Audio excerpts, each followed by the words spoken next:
Welcome to the Disclosure course, Introduction to Disclosure module.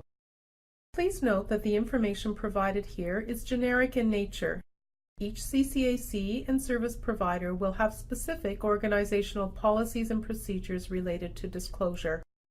Learners are reminded that these training materials are designed to support the implementation of local business practice, and local policies and procedures must be reviewed in conjunction with this course. Upon completion of this module, the learner will be able to explain the steps of the disclosure policy. 1. Acknowledgement of the adverse event and the harm to the client. 2. Expression of regret or sorrow. 3. Care and support for the clients and healthcare providers involved in the adverse event. And 4. System improvement and integration risk management. Although we are using the term steps to describe the disclosure policy, keep in mind that these steps are not sequential.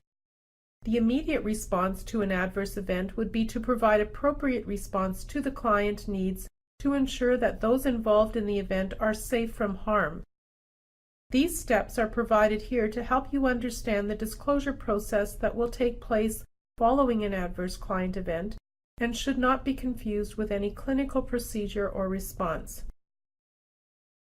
On completion of this module, you will be able to identify when an adverse event has taken place, utilize the disclosure process appropriately to ensure that clients, service providers, and others are protected from immediate harm, and explain definitions of specific terms related to disclosure.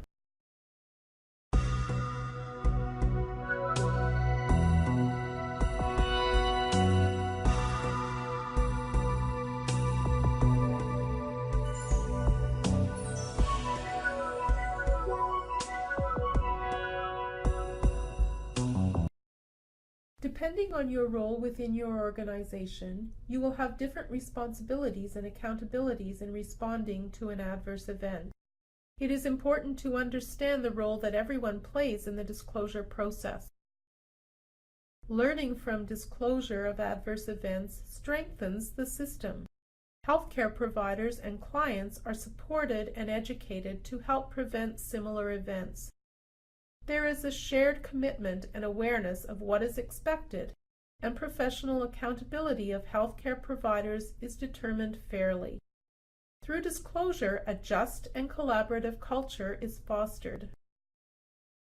Remember, an adverse event is an unintended injury or complication that has resulted in disability, death, or increased use of healthcare resources, and the event is caused by any care or treatment provided as part of a CCAC care plan provided by healthcare workers, formal or informal caregivers, or as self-care by the client that results in unintended injury or complication, disability, death, or increased use of healthcare resources.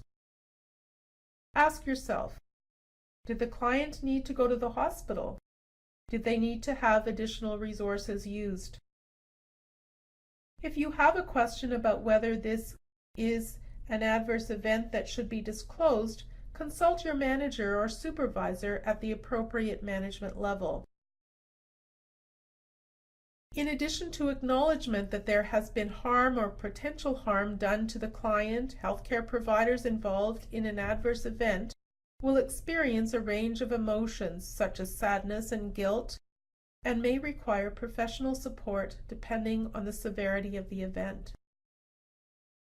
Disclosure is the right thing to do, and clients, their substitute decision makers, and family have the right to be informed about their care.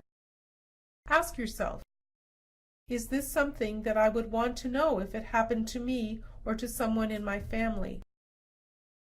As part of the acknowledgement process, always assume goodwill on behalf of all of the parties involved.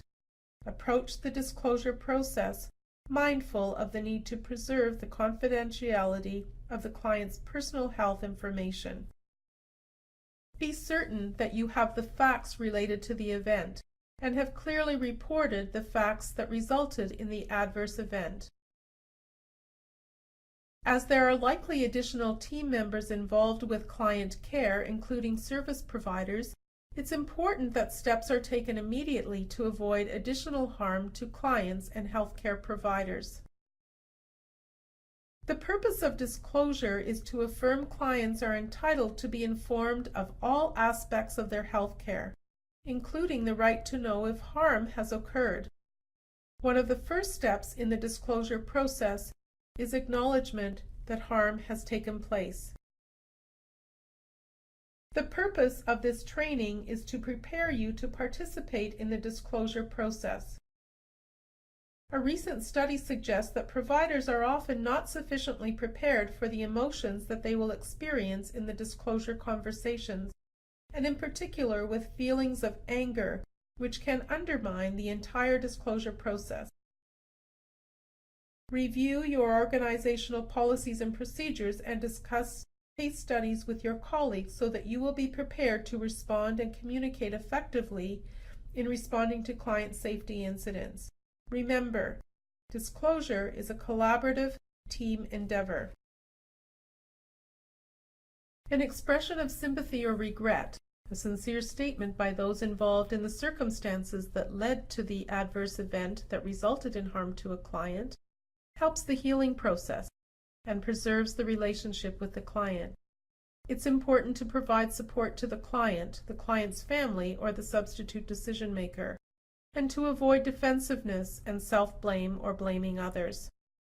The expression of regret should not be considered an admission of guilt or error. A single failure rarely leads to harm. Most often, a series of events cascade to result in harm. When it comes to disclosure, all actions of staff that were involved in the event will need to be communicated to the client.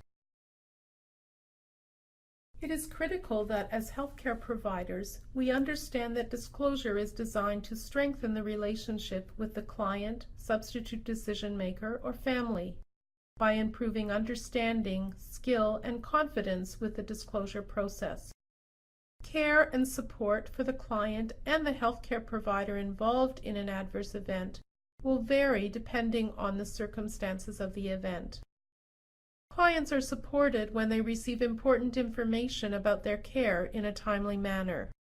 Prompt and thorough interventions when harm is suffered or anticipated assist in preventing dissatisfaction with care through open and timely responses to adverse events by trusted and responsible personnel. Healthcare providers are supported by training, clear processes, and helpful guidelines when disclosure to the client is required to meet legislative and accreditation standards. Providers may also be supported with opportunities to take a leave of absence, counseling. Please consult with your HR policies for additional information regarding the supports. Quality and risk management personnel within your organization are committed to quality improvements that will avoid future adverse events from happening.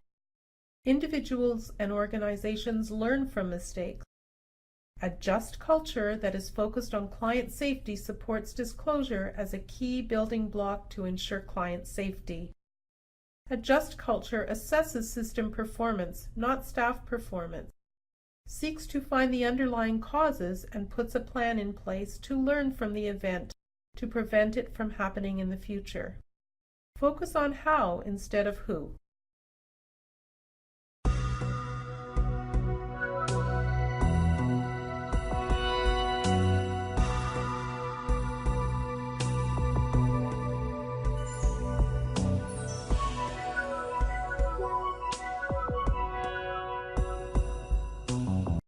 The following disclosure guidelines are outlined in a provincial policy template that was approved for provincial usage.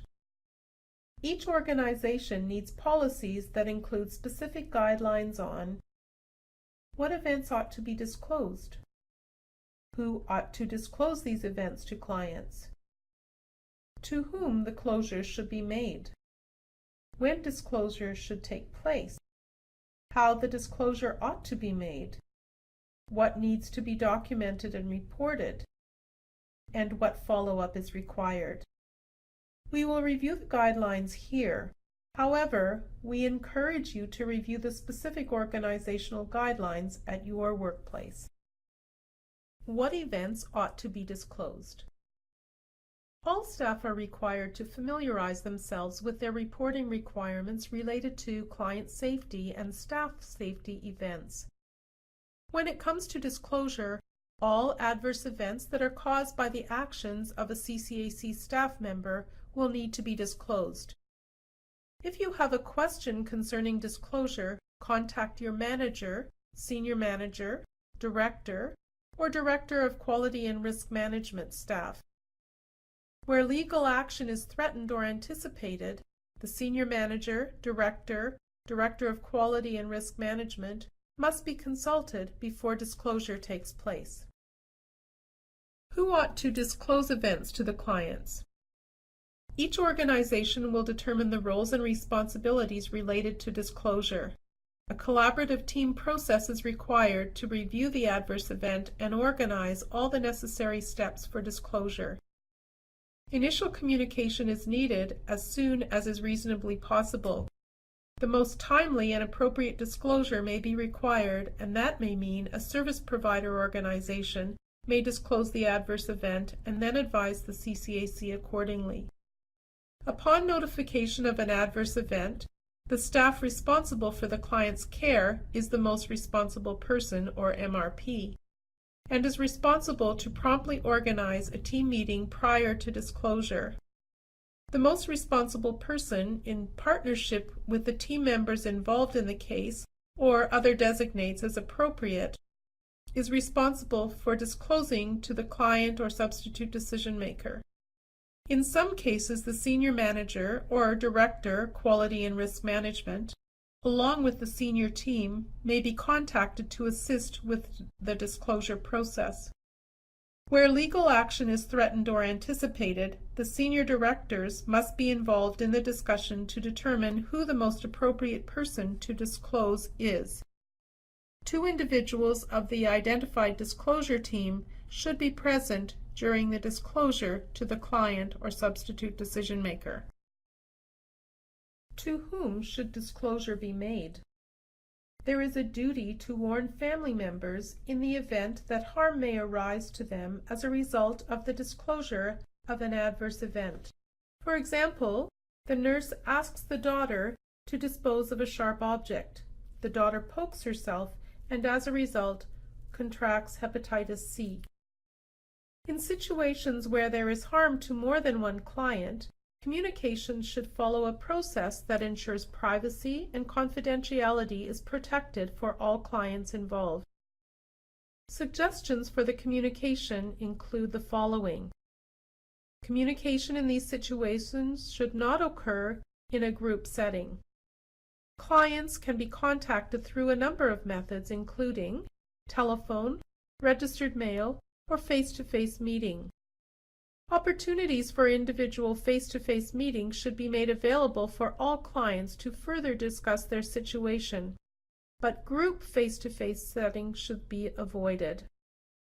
There may be times where it is appropriate that the public be notified of an adverse event, for example, a public health issue, or as a way to notify clients who cannot be reached through other means.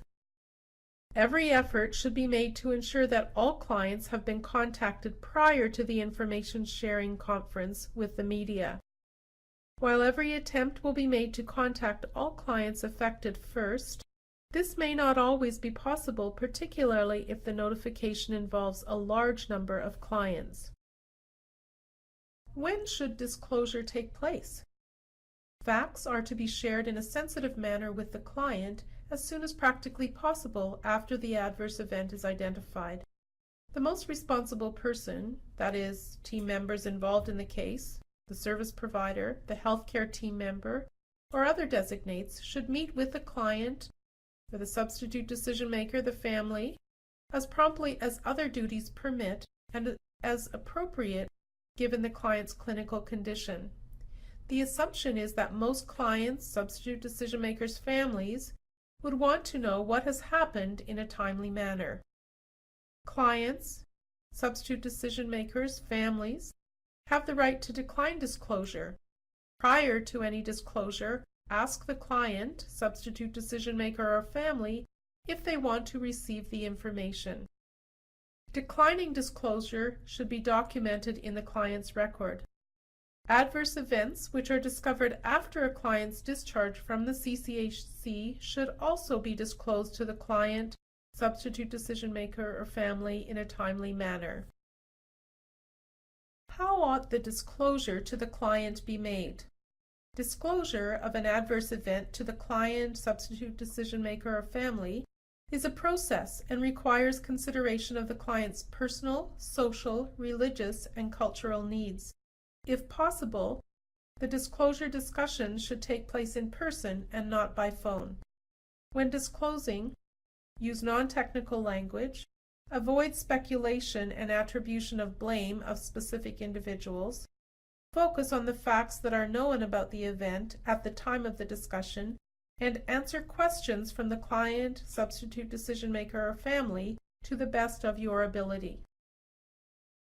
What needs to be documented? As per the CCAC's Reporting Client Services Risk Event Policy, an adverse event report must be documented in the CCAC's electronic adverse or risk event reporting tool. The person who discloses to the client, substitute decision maker, or family is responsible for documenting in the client's electronic information system. What should be documented about the disclosure in the client's record? Date, time, and place of the discussion, names of all individuals that were present and their relationship to the client, objective facts of the discussion regarding the adverse event, including the reaction and questions by the client or substitute decision maker, any treatment proposed to remedy the potential or actual adverse event, reactions and questions by the client and/or family or substitute decision maker, confirmation that the client or substitute decision maker will be kept informed of new facts as they become known, any refusal by the client or substitute decision maker to receive information regarding the adverse event, any discussion regarding a request to transfer to another service provider or community care access center, and ethics consultation if provided. Do not speculate or be defensive in your documentation. Do not blame or express opinions in your documentation. What follow-up is required? Disclosure is an ongoing process. The person who disclosed to the client, substitute decision maker, or family should maintain close communication with the client, substitute decision maker, or family regarding ongoing plans for treatment and respond to requests for further follow-up.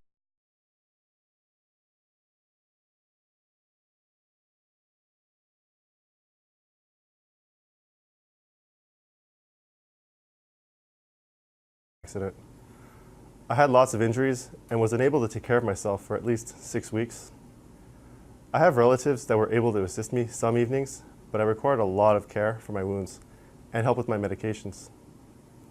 I was discharged from the emergency with community care, but within 24 hours, the wounds became extremely painful and I had a fever. Although I had been told that a nurse would visit me the day following the discharge from the emergency, no one called or showed up. In addition, there was supposed to be medical supplies delivered for my medication and nothing arrived. I was very upset and called my family. They immediately called an ambulance and I returned to the hospital.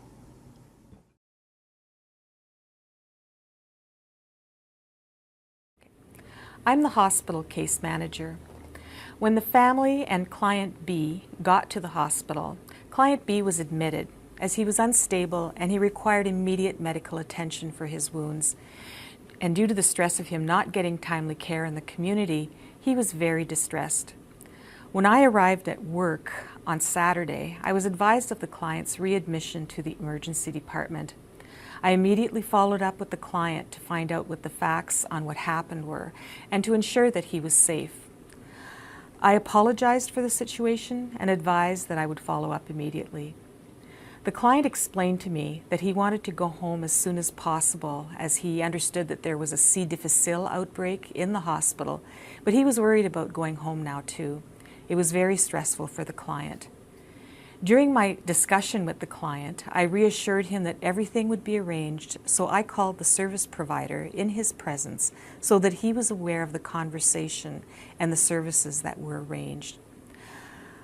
I wrote everything down again, so he had a written copy of the arrangements and the contact information for the CCAC, the service provider, and the pharmacy that would be providing the medication.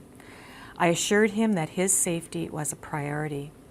I called the on-call CCAC manager and advised her of the adverse or harmful event that had taken place, and she reminded me to complete a risk event report. She also reminded me to select high-level severity, as the adverse event had resulted in the use of increased healthcare resources.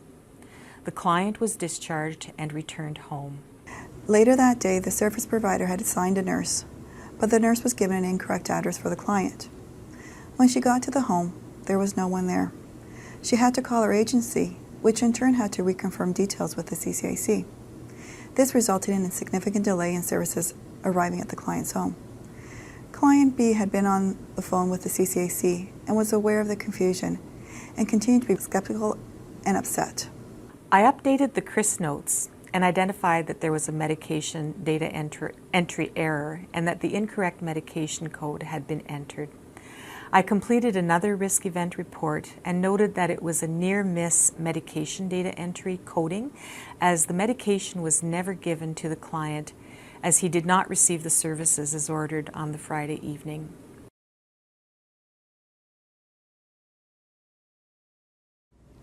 As part of the disclosure process, the root cause analysis identified that staff had not been provided with the appropriate tools and training to support discharge from the hospital to the community.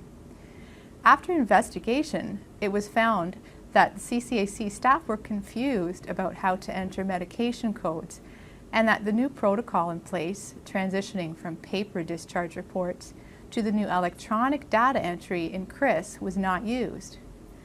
Because the services had not been provided in a timely manner to the client, he suffered from a wound infection. The service provider agency was involved in the disclosure process because of the delay in providing services with incorrect address entry at the agency. The disclosure investigation was complex and resulted in significant change in practice.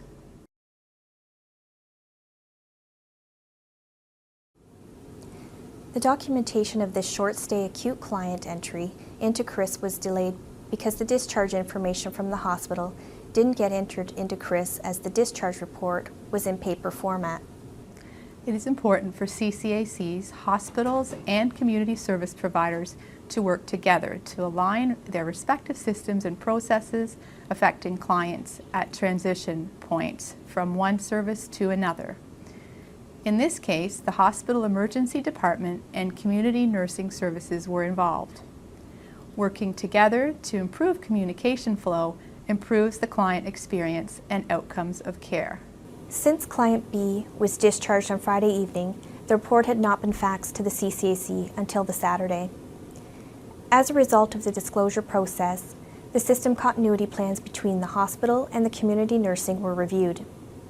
A reference tool was created to remind staff how to manage the discharge workflow between the hospital paper system and the CCAC electronic system. Coming together to work through system improvements ultimately results in a better client experience and outcome. Sometimes it can take a small change or a simple checklist to prevent a risk event. The medication code numbering system was simplified at the CCAC, along with the addition of descriptions. Training was provided to frontline staff on the importance of double-checking coding entries. Quality improvement and managing risk is everyone's responsibility. It is important to communicate changes in systems and practices to frontline staff. Understanding changes in practice and skill in its application are key to the improvement process.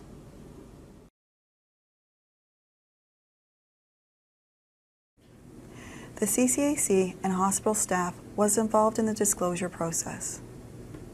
Both staff were blaming themselves because one had incorrectly entered the medication code and one had not entered the discharge report into CRIS until the following day. Upon investigation, the CCAC and the hospital staff identified that both staff were casual staff, and although they had been trained, there were no tools in place to support their work. During and following the investigation, the staff were supported in the disclosure process by letting them know that it was a system issue as a result of change and that they should not blame themselves, as it could happen to anyone. They were the ones that discovered the failures in the system. Hospital and CCAC management supported the staff and reviewed the training and resource tools. They apologized to the client and the staff involved in the event.